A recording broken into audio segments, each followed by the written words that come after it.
Il prit du pain et après avoir rendu grâce, il le rompit et le leur donna en disant « Ceci est mon corps qui est donné pour vous, faites ceci en mémoire de moi ».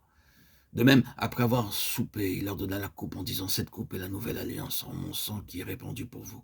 Luc 22, 1, 7, 8, 14, 21.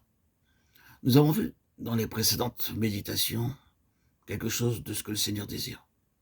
Il cherche ceux qui seront ses compagnons dans la vocation céleste. Nous avons vu aussi comment l'ancien Israël lui a été infidèle à cet égard et comment, au moment de leur faillite finale, il a révélé ce qu'il avait toujours eu dans son cœur, avant même qu'il existe un Israël, c'est-à-dire un peuple ayant une vie céleste et une nature céleste.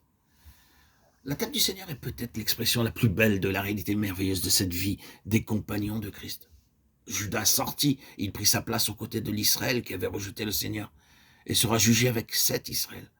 De sorte que ce ne fut pas un seul homme, mais une nation tout entière qui sortit cette nuit-là. Judas n'était que le représentant de la nation qui avait rejeté Christ et été rejeté par Dieu.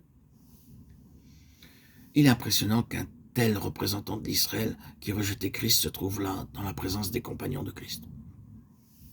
Et là, dans le cercle intime, il démontra ce qu'était devenu le vrai Israël. Il n'était pas un compagnon de Christ. Ainsi, l'Israël qui avait rejeté Christ étant sorti, les compagnons restèrent avec leur maître. C'est d'eux qu'il a pu dire « Vous êtes ceux qui avaient persévéré avec moi dans mes épreuves. » Luc 22, 28. Cette table du Seigneur, ou la Sainte Seine,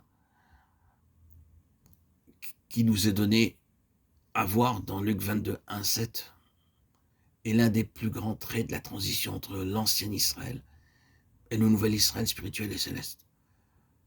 Ce que la Pâque devait représenter dans l'ancien Israël est devenu vrai dans le nouvel Israël. Retournons au 12e chapitre du livre de l'Exode, où la Pâque fut instituée et établie pour la première fois, afin de voir exactement ce qu'elle signifiait. Lorsque nous l'avons regardée assez intimement, nous découvrons ceci. Elle représentait le conflit immense qui existe entre Dieu et les dieux d'Égypte. Exode 12, 1, 16 et 21, 24. Dieu exprima tout cela lorsqu'il dit que cette nuit-là, il allait achever et accomplir son jugement. Non seulement sur les Égyptiens, mais sur les dieux des Égyptiens. Les 9 jugements qui avaient précédé avaient été déclarés être contre les dieux des Égyptiens. Et nous ne comprenons pas ces plis à moins de reconnaître ce facteur. S'il était nécessaire, nous pourrons voir comment chaque jugement avait une relation avec les dieux de l'Égypte.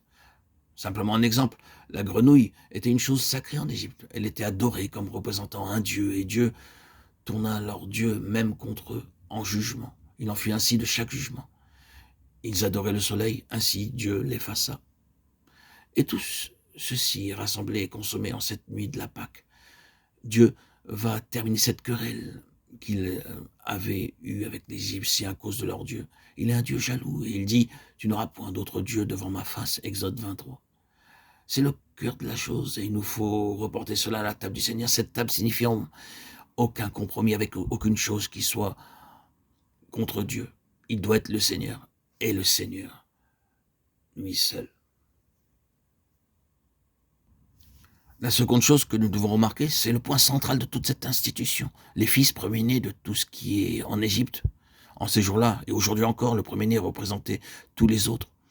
Il représentait toute la famille. Et si l'on touche au premier-né, l'on touche aux parents et à toute la famille. Tous les Égyptiens étaient ainsi représentés par leur premier-né. Et l'Éternel dit, « Je frapperai tous les premiers-nés de ce pays, depuis les hommes jusqu'aux animaux. » Exode 12, 12. Une autre sorte de premier-né qui n'était pas de Dieu devait être mise de côté pour faire place à ce que la lettre aux Hébreux appelle l'église des premiers-nés. Ceux qui participent à juste titre à la table font partie de l'église des premiers-nés. Ce sont ceux qui sont nés de nouveau par l'Esprit de Dieu et ils sont les compagnons de Christ.